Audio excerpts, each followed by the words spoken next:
recognition, your daddy. That OcuSeal people. We need to leave a month to get that. Yep.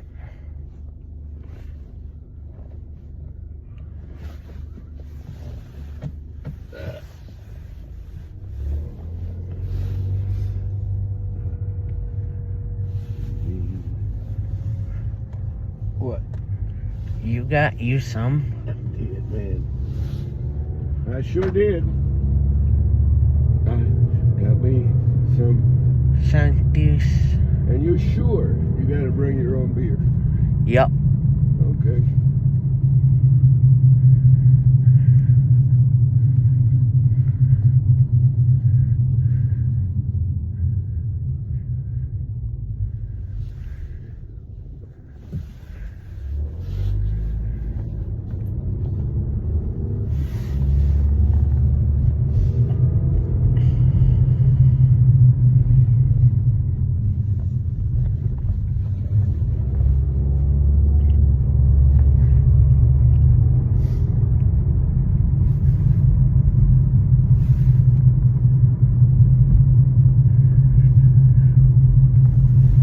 Me? And You.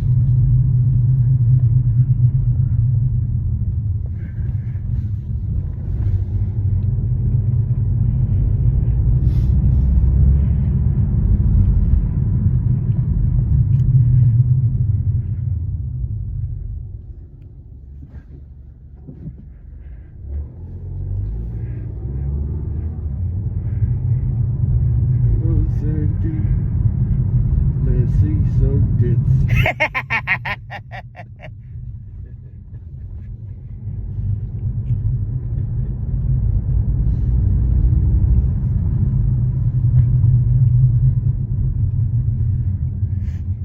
And now Pops is sitting right here with me. Put your seatbelt on, Pop.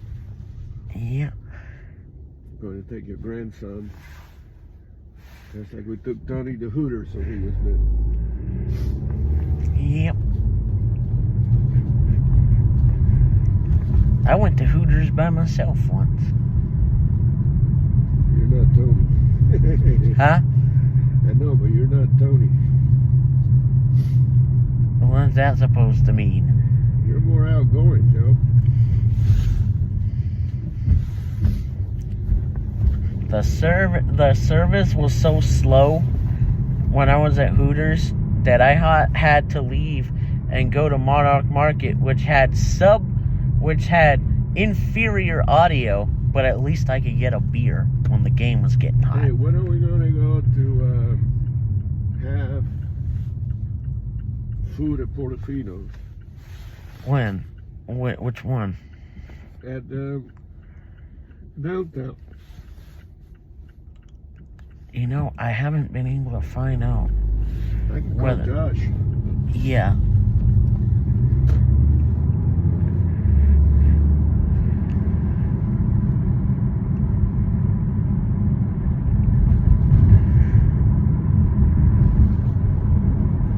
Cause, yeah, that Curry Gate down there, that one chick was ignorant as hell talking about where your dad, like, basically implying that I'm incapable of paying.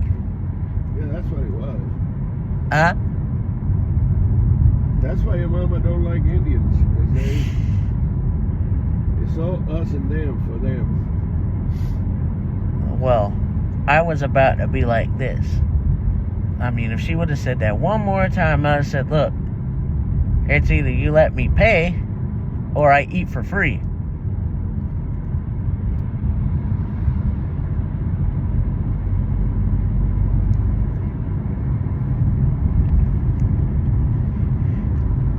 You know what, Joe? And you know what? Thank you for not getting up that day.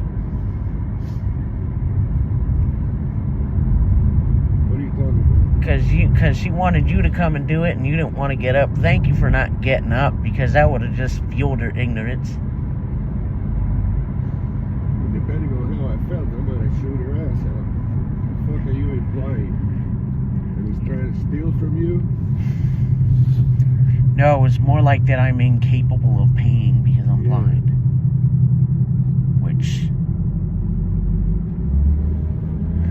I would have had no qualms dining and dashing on somebody like that, but the law has something different to say. You know what, Joey? What, Daddy? Regardless of the law, right is right and wrong is wrong. Mm-hmm.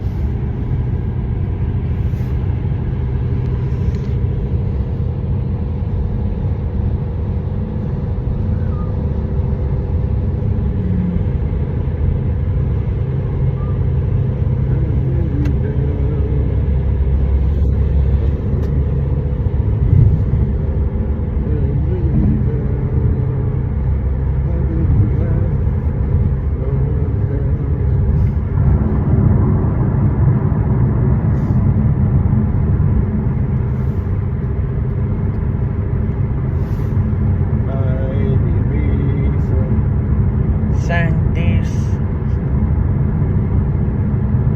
Thank you very much. Of course, Daddy. The one is good because I have a long pants on and I couldn't get medicine for my knees. Oh, So I got to get some food too. yep.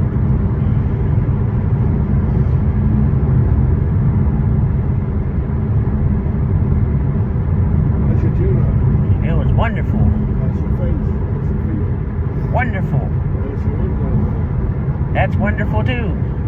Great. That means Daddy did something right. After how many recorded? Well, even though you've been doing more over the years, you still do most stuff right. Thank you, Joe. And that's very important in life. You have to look at the whole thing, not just when somebody fucks up, because we all fuck up sooner or later. Yep. It's just that it's very fun to make. It's just that it's very fun to joder you when you do. And you know what? I expected. I would be disappointed if you didn't. I know. Yeah, don't go north on 77. We're going south. Yeah.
fix that? Very simple.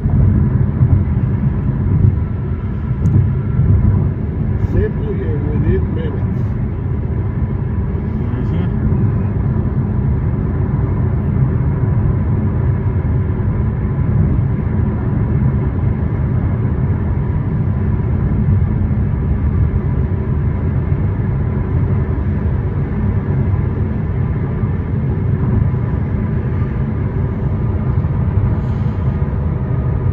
There was this comedian that said something that was funny as shit. He was talking about Spirit Airlines. Oh, Said, yeah, if you're on Spirit Airline and you're having a heart attack, you're fucked. Because ain't no doctor gonna ride on Spirit Airline. Is there a doctor on board? nope. I said, no, ain't no doctor gonna ride. You're fucked.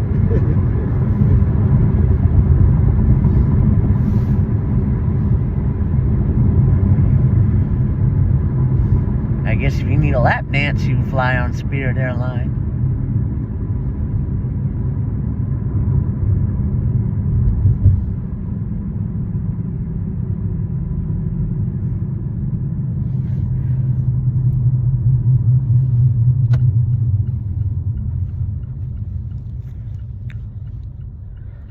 What's the difference between Allegiant and Spirit though? I don't know. Well, there's that crab du jour that we went to that time. Oh yeah. Looks like it's got peoples on it. Yep. And it's 8:30, so.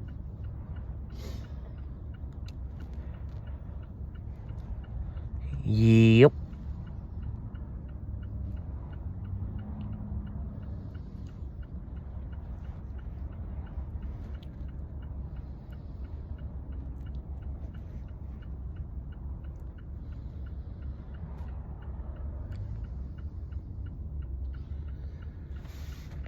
Directly into the computing loop.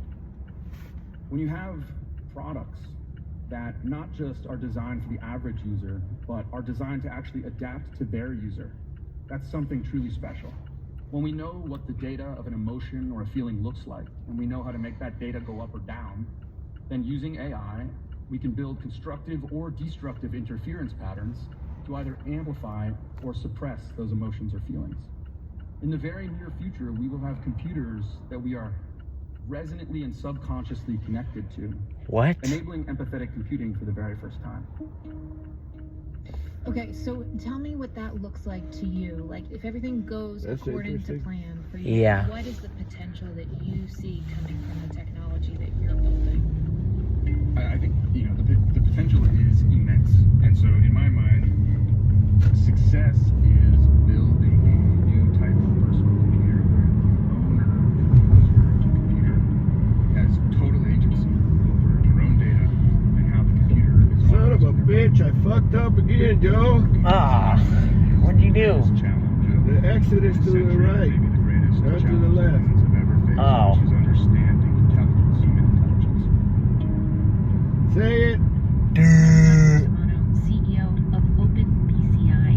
You can watch his full talk at TED.com. On the show today, brain hacks. I'm Manoush Zamarodi, and you're listening to the TED Radio Hour from NPR. Stay with us.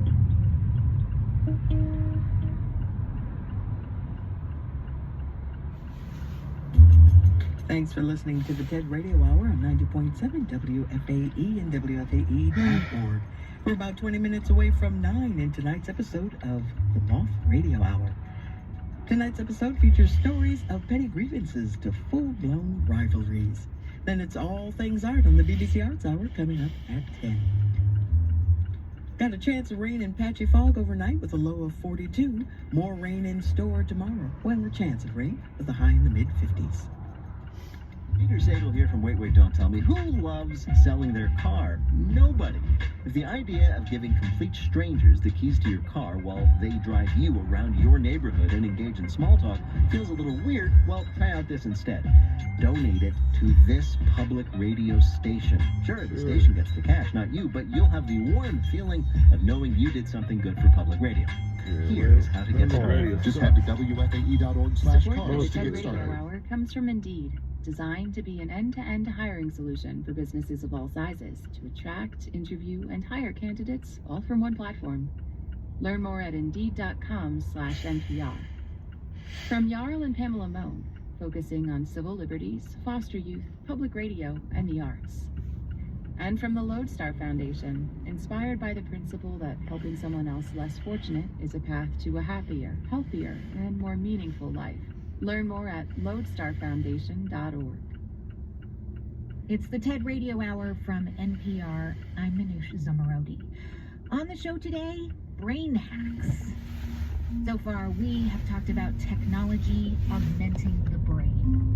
But what if there was a way to diagnose and even treat severe neurological diseases at the molecular level? So these are really severe conditions for which we have very poor understanding of the biology and no therapeutic insights. So those are the conditions that we're focusing on. This is Dr. Sergio Pashka. He's a professor of psychiatry and behavioral sciences at Stanford University. He also directs the Stanford Brain Organogenesis Program, where he researches neuropsychiatric disorders, including the most debilitating forms of autism. I've been very interested in autism early on when I was actually in medical school and met my first patient with autism and was just like struck by, I guess, like how little we could do for patients with autism. And still today is the case. We can still do very little. We still don't understand the biology very well. We still diagnose disorders the way we were doing in the 19th century. Psychiatry and of course neurology, they're to a large extent the only branches of medicine where the organ of interest, the brain, is inaccessible. So if you have a patient with cancer, you remove that tumor, right? Or you take a biopsy, you bring it to the lab, and you can directly study those cells in a dish and identify what are the molecules in the pathway that are abnormal and come up with treatments. In psychiatry, we can't just take the human brain out. You know, what the past few decades, of medicine have indicated is that to find new treatments that are biologically inspired, you need access to the tissue. And really, this has become my mission. Sergio Pashka continues from the TED stage. Today, most of what we know about the human brain comes from studies in animals, typically mice. And while we've learned a lot from these animal brains, the characteristics that make the human brain unique and uniquely susceptible to disease remain mysterious. Dysfunction in the human brain causes brain disorders such as autism and schizophrenia and Alzheimer's disease, devastating conditions that are poorly understood. Nearly 1 in 5 individuals suffers from a psychiatric disease. What is even more striking is that the lowest success rate for finding new drugs is in psychiatry, out of all the branches of medicine. Likely because, until now, we couldn't really access the human brain. So you have found a way of studying brain tissue, but take us back to how you went from being a clinical psychiatrist to one who is researching disorders at the genetic, even molecular level. Yes, absolutely. So as I was finishing my clinical training about 15 years or so ago, there was a remarkable breakthrough made by a Japanese scientist, Shinya Yamanaka, who reported at that time that under some condition, you could take a cell that is already fully formed and mature and push it back in time through a genetic trick to look pretty much like the stem cells from which the entire organism is built. So this was called cell reprogramming. He received the Nobel Prize for this remarkable discovery a few years after. And it essentially involves taking, for instance, skin cells from an individual, take a few skin cells from blood cells, putting them in a dish, and then inserting in those cells a few genes, just briefly. And the dream was, at that time, that you would be able actually to make human neurons at the bottom of a dish from those patients in a non-invasive way that would not involve taking any neuron from anybody's brain, but rather reconstructing or reverse engineering this process in the laboratory. I'm here to tell you that we can finally grow parts of the human brain from any individual and then build functioning human circuits in a laboratory cell culture dish. We start by asking a patient to provide a small skin sample.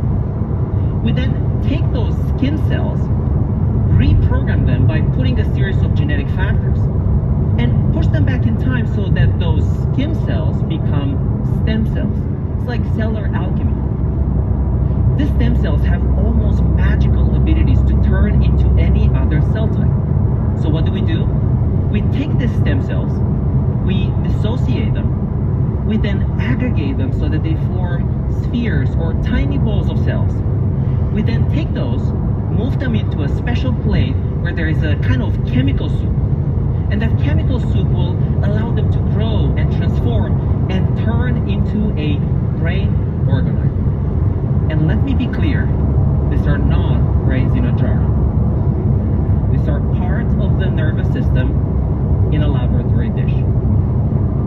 Each of them contains millions of cells, and we can even listen as they fire electrical signals. Or we can watch them as they sparkle with electrical activity. Or we can image inside and watch the cells as they communicate with each other. Isn't it remarkable to think that just a few months ago, these cells were skin cells in a patient, and now they're neural cells at the bottom of a dish that we can study at ease. Wow, so you can figure out how your patient's brain cells evolved by using stem cells to grow neural cells that you call brain organoids. I mean, it's amazing. Can you give me an example of what you have learned from this process? I know you specialize in a particular form of autism called Timothy's syndrome. Yes, so for Timothy's syndrome, which is very rare, the patients will not just have autism and epilepsy, but later on they'll have a heart problem. They're more susceptible to infections. The patients have literally just a letter in their genome that has been modified.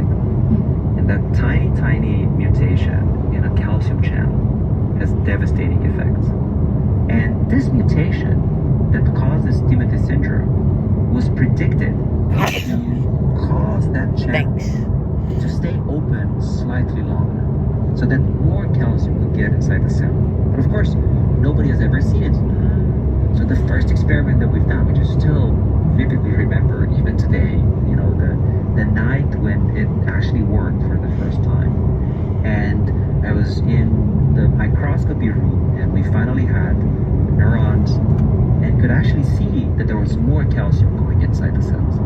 And that was really, you know, a very exciting moment because it actually showed us that you take the cells from patients and you can see a defect, so, you know, a biological consequence of a mutation. We now have literally hundreds of genes that are associated with autism, intellectual disability, ADHD, schizophrenia. And the reason why that is important is because genes are closer to the molecular pathways. So they offer a great entry point. And of course, I am convinced that in understanding the molecules that are important for that, we're going to discover the important pathways that are causing disease. So forecast for me, you know, if you had a fantasy come true, what would that look like? Would it mean that you would be able to stop neurons from having dysfunction or problems before they got there? Would it mean that you would do genetic testing? I want to understand the implications of what this might mean for future generations of people. Sure. So we've helped, you know, close to 250 labs around the world to learn this technology. We're going to start to understand what goes wrong in those cells. And I can tell you that for Timothy syndrome in particular, we got such a good understanding that a therapeutic opportunity just arose pretty much naturally out of those experiments. And so we designed a strategy where we essentially destroy that RNA that carries the mutation. And this would likely involve an injection of this therapy. Of course, we're still far away from that, but in principle, it would involve injecting a piece of DNA that would modulate that. So in theory, you could stop the mutation in its tracks. But how old would a person have to be to get a treatment like this? I mean, I guess in utero? Certainly for neurodevelopmental disorders, you want to intervene as early as you possibly can. Because, once damage has been done to the nervous system, it's going to be probably hard to reverse. And so it is foreseeable that some of these patients actually will be diagnosed within the first few weeks after being born, which means that one could intervene very early on in the course of this disease. Where do we start to think about what the ethical implications are of when we intervene in the development of someone? This is a great issue. It's something that actually preoccupies me quite a lot. I spend a lot of time now thinking about the ethical, societal implications of the work that we do, both in terms of delivering some of these therapies and how early you would intervene. For Timothy syndrome, it's likely to be justified to intervene very early with a therapy like this, especially because these children are very sick, very debilitated by this condition. But there will be other neuropsychiatric conditions that are perhaps not as severe, where we're not as good as predicting, and I think there we're going to have to think very carefully. When do we want to intervene, and what are the risks for intervention? I think that's important to keep in mind, because I'm sure there are some people listening who think, we've just gotten to a point in society where we've started to appreciate that people's brains work differently. The word neurodiversity. I need you to do me a favor and promise me you'll do it. What? When you go to bed at night before you close your eyes, pray for your padrino to be healed. Of course. I do it in the morning and I do it at night. Of course. So disability, where any improvement, very small improvements there, will make a huge difference, because there are no therapeutic approaches that are even close to being curative in those conditions.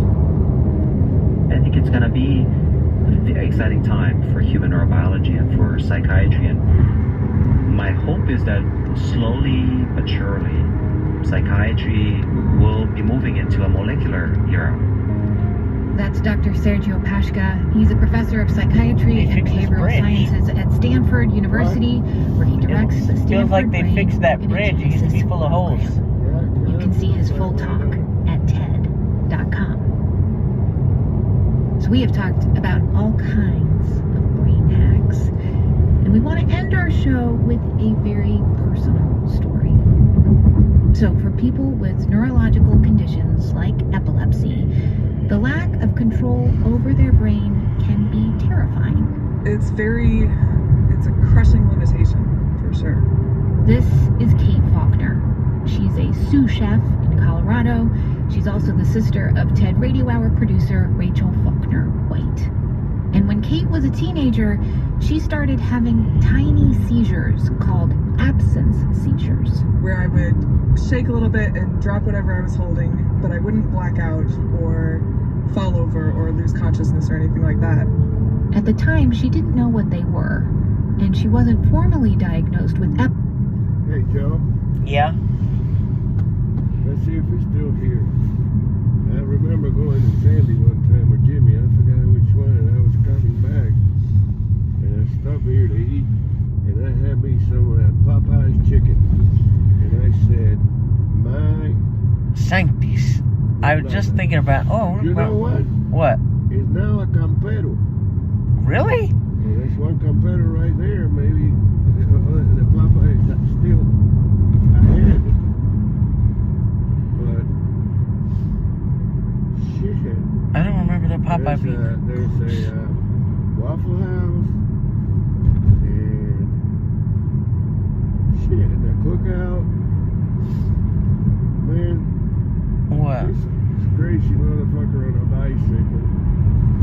Oh, there's Popeye. He's still here. Yeah, I was figuring it wasn't that close to the highway. Yeah, and it's hopping. Yep.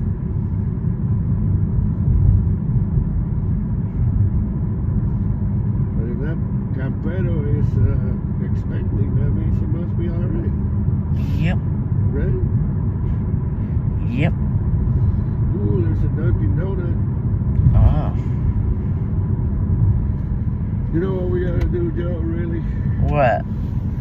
On a Monday, not this Monday, we're gonna have to go to Krispy Kreme, buy a dozen donuts, go over by the place where they schedule your rides, and don't leave until they let us talk to the person who does the scheduling and shit. About what? Well, I mean, to restore your Thursday for one thing. I mean, you know how many times I try to do that by phone? A lot. Yeah. A lot. I haven't been through here in forever. Me neither.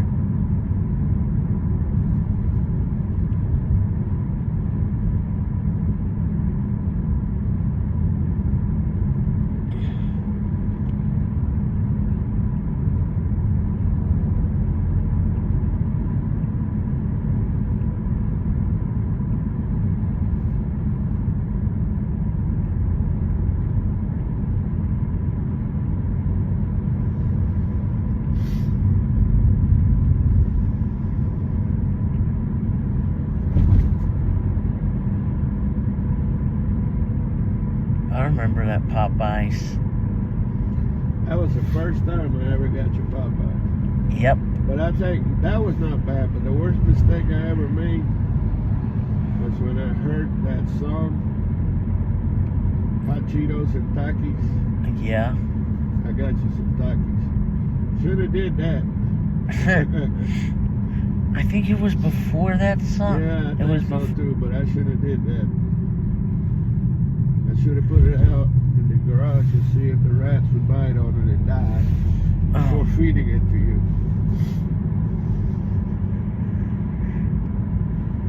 Rats are actually really smart. Yeah. And Did you want a rat one time, or was that Rosie? That was me. Rosie wanted a rat too. Oh. Yeah. When we had that runs in the blood. Walmart. You know, there's a This is where I wonder what they did with Southpaw. you know, there's a Hold on, let me look in here.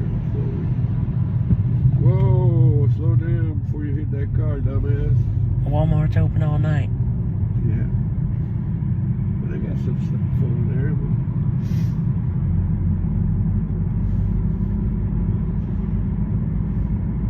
But I don't like this, the part of town that this shit is in. They have to put, a lot of times they have to put strip clubs in seedy places because of the regulations. Yeah.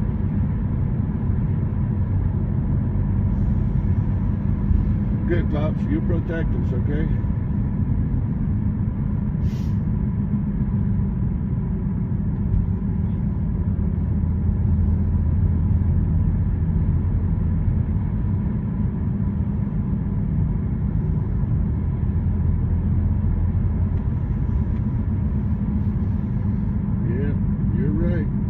What? What you call them, seedy places? Yeah. Let's see if Renfro's still here. Or he moved again. Because he fucking people. He moved again. Oh, that's right. He moved down the road again. Yeah, he was downtown. Remember we brought him that air conditioner we had? Yeah.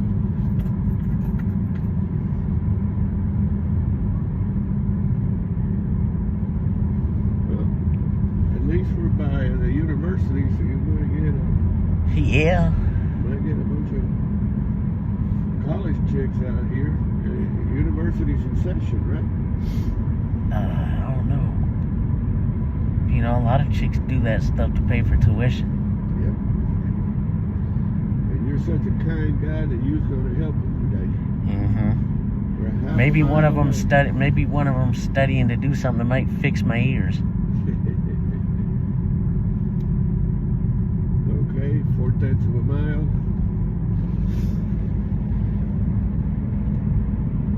Cheeto Sushi Bar, Teriyaki Grill.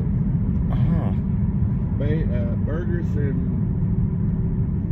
Bark. Burgers and what? Gas station. Train Boy track. Laundry. 0.2 miles, turn right. This is the parking lot for this place. 700 feet. Wow. 700 feet. 700 feet. Is this it? 700 feet. No parking.